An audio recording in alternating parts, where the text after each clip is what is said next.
बिस्मिल्लाहिर्रहमानिर्रहीम। प्यारे बच्चों, अस्सलाम वालेकुम। गौहर पब्लिशर्स की जानिब से खुश आमदीद। हमारा स्लोगन है redefining the geography of education through digital resources for conceptual learning. मेरा नाम साजिदा नूर है। आज के इस वीडियो लेक्चर में हम गौहर निदाए उर्दू जमात हश्तम के सबक नंबर 19 कुदरती आफात की मश्क का बकिया हिस्सा करने जा रहे हैं। तो आइए चलते हैं हासिलाते ताल्लुम की जानिब। प्यारे बच्चों, आज के इस वीडियो लेक्चर के बाद आप इस काबिल हो जाएंगे कि तवील इबारत को दुरुस्त तलफ़्फ़ुज़ के साथ पढ़ सकें। तो प्यारे बच्चों, आज का लेक्चर शुरू करने से पहले मैं आपसे एक सवाल पूछना चाहूँगी, रोज़मर्रा से क्या मुराद है? बिल्कुल दुरुस्त जवाब है आपका। रोज़मर्रा से मुराद ये है कि हम रोज़मर्रा ज़िंदगी में जो अल्फाज, जो जुमले इस्तेमाल करते हैं उन्हें हम रोज़मर्रा के अल्फाज या जुमले कहते हैं। उनको हम उनके हकीकी मानों में भी इस्तेमाल करते हैं और मजाजी मानों में भी इस्तेमाल करते हैं। मिसाल के तौर पर मुहावरात हैं तो उनको हम हकीकी मानों की बजाय उनके मजाजी मानों में इस्तेमाल करते हैं। लेकिन रोज़मर्रा में हम जो जुमले इस्तेमाल करते हैं वो हकीकी मानों में ही होते हैं ज़्यादातर। तो प्यारे बच्चों, आइए शुरू करते हैं मश्क की सरगर्मी। आओ बात करें। आओ बात करें में हमारे पास सवाल नंबर 4 है। सबक को गौर से सुने और इसका खुलासा एक दूसरे को बताएं। तो प्यारे बच्चों, सबक हमने पढ़ा, उसका मफहूम समझा, इसके बाद हमने सवाल जवाब भी हल किए। तो अब आपने क्या करना है, इसका खुलासा एक दूसरे को बताना है। इस सबक में आपने क्या पढ़ा, कौन कौन सी कुदरती आफात हैं, उनकी वजूहात क्या हैं, उनको किस तरह से उन पर काबू पाया जा सकता है, उनसे होने वाले नुकसानात को किस तरह से कम किया जा सकता है। इन सारी चीज़ों पर आपने बात करते हुए सबक के खुलासे को एक दूसरे के साथ बातचीत में बयान करना है।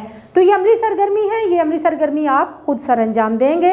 आइए चलते हैं अगले सवाल की जानिब। सवाल नंबर 5 है, तलबा कुदरती आफात या हंगामी सूरत हाल में दूसरों की ज़िंदगी बचाने के लिए मुख्तलिफ तदाबीर के बारे में आपस में बातचीत करें। तो प्यारे बच्चों, इस सबक में भी हमने पढ़ा कि कौन कौन सी कुदरती आफात होती हैं। तो अब आप लोगों ने ये सरगर्मी कमरा जमात में खुद करनी है, एक दूसरे को बताना है कि कौन कौन सी कुदरती आफत की सूरत में हम कौन सी एहतियाती तदाबीर इख्तियार कर सकते हैं। मिसाल के तौर पर अगर सैलाब आ जाता है और हमें पहले से ख़बर मिल जाती है तो हमें उस इलाके से निकल जाना चाहिए, नकल मकानी करके महफूज इलाके की तरफ चले जाना चाहिए। और अगर सैलाब आ जाता है, कोई बंदा फंस जाता है, कोई शख्स सैलाब में, तो उसको अपने आप को कैसे बचाना है, किसी ऊंची जगह पर चले जाना है, किसी दरख्त पर चले जाना है। सैलाब के पानी के अंदर से नहीं गुजरना, ये ज़्यादा नुकसानदेह हो जाता है। सैलाब ख़त्म होने पर कौन कौन सी एहतियाती तदाबीर इख्तियार करनी चाहिए, ये वो सारी बातें हैं जो आपस में बातचीत करते हुए आप लोगों ने एक दूसरे के साथ शेयर करनी है। ये सवाल भी अमली सरगर्मी है, आप लोग खुद अपने कमरा जमात में ये सरगर्मी सर अंजाम देंगे। सवाल नंबर 6 है, मुख्तलिफ समई ज़राए मसलन रेडियो वगैरह से मुख्तलिफ कुदरती आफात जैसे सैलाब, ज़लज़ला वगैरह के बारे में मालूमात सुने और एक दूसरे को उनकी अलग अलग निशानदही करें। यानी कि समई ज़राए से, रेडियो वगैरह से आप सैलाब और ज़लज़ला के बारे में कोई मालूमात इकट्ठी करें और फिर बताएं, एक दूसरे के साथ ये बात शेयर करें कि सैलाब किस तरह से आते हैं और ज़लज़ला क्या होता है और किस तरह से आते हैं। सैलाब में किस किस्म के नुकसानात होते हैं, ज़लज़ला की सूरत में कौन कौन से नुकसानात होते हैं। प्यारे बच्चों, ये भी अमली सरगर्मी है, आप लोगों ने खुद समई ज़राए इस्तेमाल करते हुए ये सरगर्मी सर अंजाम देनी है। तो अब हम चलेंगे सबक मशक की अगली सरगर्मी की जानिब। हमारी अगली सरगर्मी है, आओ पढ़ें। सवाल नंबर 7 है, तलबा झेल में दी गई इबारत को मकसद के हवाले से समझकर दुरुस्त तलफ़्फ़ुज़ के साथ रवानी से पढ़ें। तो प्यारे बच्चों, हमारे पास ये इबारत दी गई है, इस इबारत को हम पढ़ेंगे और समझेंगे कि मुसन्निफ़ इस इबारत में, इस इक़्तिबास में क्या कहना चाह रहे हैं। ज़मीन का दर्जा हरारत बढ़ने की वजह से भी ये ग्लेशियर पिघलना शुरू हो जाते हैं। इसी तरह गैर मुतवक्को तौर पर ज़्यादा बारिशें भी सैलाब का बायस बनती हैं। ये सैलाब दरियाओं के किनारों से निकलकर बस्तियों में फैल जाता है, लेकिन जिस जगह जंगल और दरख्त ज़्यादा हों वहाँ सैलाब की शिद्दत कम हो जाती है, इसलिए कि दरख्त पानी के तेज़ बहाव को रोकते हैं और उनकी जड़ें ज़मीन के कटाव के ख़िलाफ़ मुज़ाहमत करती हैं। इसका नतीजा ये होता है कि जहाँ दरख्त हों वहाँ सैलाब की शिद्दत कम होती है। اس کا مطلب یہ ہے کہ ہم زیادہ سے زیادہ درخت اگائیں تو سیلاب کے نقصان سے بچ سکتے ہیں۔ سیلاب سے بچنے کے لیے سب سے زیادہ ضروری چیز یہ ہے کہ ہمیں بر وقت خبر مل جائے کہ سیلاب آ رہا ہے۔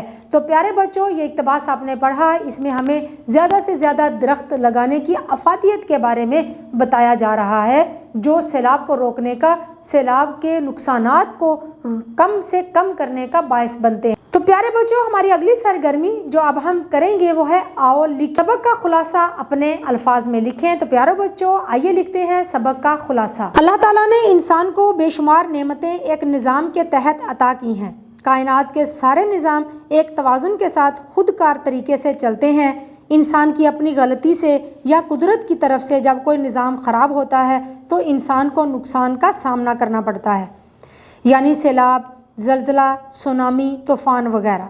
یہ سب قدرتی آفات ہیں جو قدرت کے نظام میں کمی بیشی سے آتی ہیں۔ زمانہ جاہلیت میں جب لوگ سورج اور چاند تاروں کی پوجا کرتے تھے، ان قدرتی آفات کو اپنے خداؤں کا غضب سمجھتے تھے۔ جدید ترقی کے باوجود انسان ان آفات کو روک تو نہیں سکتا کیونکہ یہ اس کے دائرہ کار سے باہر ہے، تاہم ان سے بچاؤ اور کم سے کم نقصان کے لیے اقدامات کر سکتا ہے۔ مثال کے طور پر زیادہ گرمی پڑنے سے برف پگھلتی ہے تو سیلاب کا باعث بنتی ہے، جس سے زمین بھی بنجر ہوتی ہے۔ شجر کاری میں اس مسئلہ کا حل پوشیدہ ہے۔ سیلاب آنے سے پہلے لوگوں کو محفوظ مقام تک پہنچا کر نقصان کو محدود کیا جا سکتا ہے۔ سیلاب کے دنوں میں پھیلنے والی وبائی امراض کے بارے میں آگاہی دی جا سکتی ہے۔ اسی طرح جدید ٹیکنالوجی سے سائنسدان یہ اندازہ لگا لیتے ہیں کہ زیر زمین کون سی تبدیلیاں آ رہی ہیں۔ اس لیے جاپان کے ایسے علاقے جہاں زیادہ زلزلے آتے ہیں، ایسے مکان بنائے جاتے ہیں جو زلزلہ برداشت کر سکیں۔ دوسرے ممالک کی طرح پاکستان بھی قدرتی آفات سے محفوظ نہیں ہے۔ کوہ ہمالیہ کے پہاڑی سلسلوں سے آنے والا پانی جب رحمت کی بجائے زحمت بن جاتا ہے تو سیلاب کی صورت میں بڑی تباہی لاتا ہے۔ پنجاب اور بلوچستان کے دریاؤں سے نکل کر بستیوں میں پھیل جاتا ہے اور پھر پنجاب کے ساتھ سندھ کو بھی اپنی لپیٹ میں لے لیتا ہے۔ قدرتی آفات سے بچنے کا بہترین طریقہ یہ ہے کہ محکمہ موسمیات کی پیش قدمی کے مطابق عمل کریں۔ سیلاب کے دوران بجلی کے تاروں سے دور رہیں۔ مختلف وبائی امراض سے بچنے کے لیے احتیاطی تدابیر اختیار کریں۔ یہ ہماری ذمہ داری ہے کہ قدرتی آفات آنے کی صورت میں نہ صرف خود کو محفوظ رکھیں بلکہ دوسروں کی بھی مدد کریں۔ پیارے بچوں، ہماری سرگرمی کا اگلا سوال ہے، اسکول میں اپنے کمپیوٹر اساتذہ کرام کی رہنمائی میں اپنی والدہ صاحبہ کو ای میل کریں جس میں ان کی صحت کے بارے میں دعائیہ کلمات لکھیں۔ تو پیارے بچوں، یہ سرگرمی بھی آپ لوگوں نے خود کرنی ہے۔